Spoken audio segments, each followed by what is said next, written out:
పండగ వచ్చిందట. గత సర్కార్ పెండింగ్ మోక్షం, సంక్రాంతి వేళ ఖాతాల్లోకి సొమ్ము, భారీగా పెండింగ్ బిల్లు విడుదల, వివిధ వర్గాల ఖాతాల్లోకి 6,700 కోట్లు, సర్వత్రా హర్షాతిరేకలు. ఇవన్నీ జగన్ సర్కార్లో పేరుకుపోయిన బకాయిలే.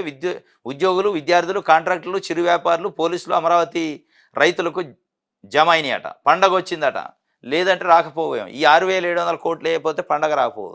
పండగ నిజంగానే వచ్చింది, అది ఆగదు. మీరు వేసినా అయిపోయినా పండగే వస్తుంది. కానీ ఆంధ్రజ్యోతి భజన ఎట్లుందంటే, భజన, పాలాభిషేకాలు, శాలువాలు కప్పటం, సన్మానాలు చేయటం చంద్రబాబు నాయుడు గారికి ప్రజల పక్షాన. ప్రజల ఊరు పండగ వచ్చింది అనుకోవట్లే. పండగ వచ్చింది, కానీ ఆ డబ్బులు వేయటం వల్ల పండగ వచ్చింది అనుకోవట్లే. ఎందుకు అనుకోవట్లేదంటే, దీనికి ఇంకొక ఏదో పత్రిక అనుకుంటా, సంక్రాంతి కానుక అన్నారు. సంక్రాంతి కానుక కాదు, పండగ కానుక కాదు. కానుక అంటే ఏంది?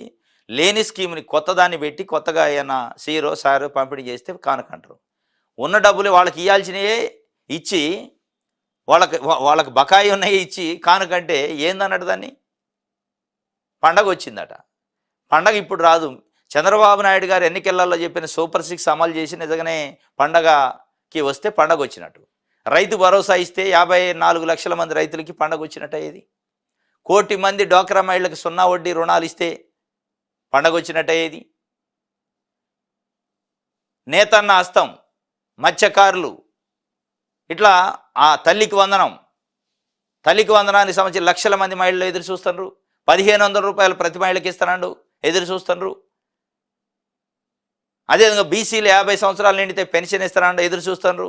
వాళ్ళందరూ ఎదురు చూస్తుంటే పండగ వచ్చినట్టయితే, ఎప్పుడు ఇస్తాడా అని 1000 కాళ్లతో ఎదురు చూస్తుంటే ప్రజలు, మాకు రావాల్సిన 2019 నుంచి 2024 మధ్యలో జగన్మోహన్ రెడ్డి మా అకౌంట్లలో డబ్బులు వేసిన డబ్బులు దాదాపు 7 నెలలు అయింది, రావట్లేదు, అవి ఎప్పుడు వస్తాయా అని చూస్తుంటే, దాంతోపాటు చంద్రబాబు నాయుడు గారు ఏదో సూపర్ 6 అన్నాడు, అవి ఎప్పుడు వస్తాయా అని చూస్తుంటే, ఎదురు చూపులు తప్ప పండగ ఎక్కడది? ఇక్కడ పండగ ఎట్లా కనపడుతుంది ఆంధ్రజ్యోతికి? అంటే చంద్రబాబు నాయుడు గారి కుటుంబము, వాళ్ళ పిల్ల పాపలతో, వాళ్ళ మనవడితో సంతోషంగా ఉంటే పండగ వచ్చినట. 54 లక్షల మంది రైతులు రైతు భరోసా లేక పంటలు కొట్టకపోయి, పంటలు ఎండిపోయి, వాళ్ళ రోదన మీకు కనపట్లేదా? పిల్లలను స్కూలుకు పంపే తల్లికి వందనం రాక వాళ్ళు రోధిస్తుంటే కనపట్లేదా?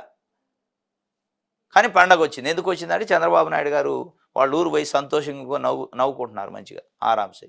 కడుపు నిండినోడిది అట్లే ఉంటుంది. కడుపు మాడేవాడి గురించి రాయాలి మన వార్తలు. కడుపు మాడేవాడి గురించి, అవసరం ఉన్నోడి గురించి వార్తలు రాయాలి. కడుపు నిండినోళ్ళ ఫోటోలు వేసి, కడుపు నిండినోడి కోసం వార్తలు వేసి పండగ వచ్చింది చేసుకోండి అంటే ఏం చేసుకోవాలి? ఎట్లా చేసుకోవాలి?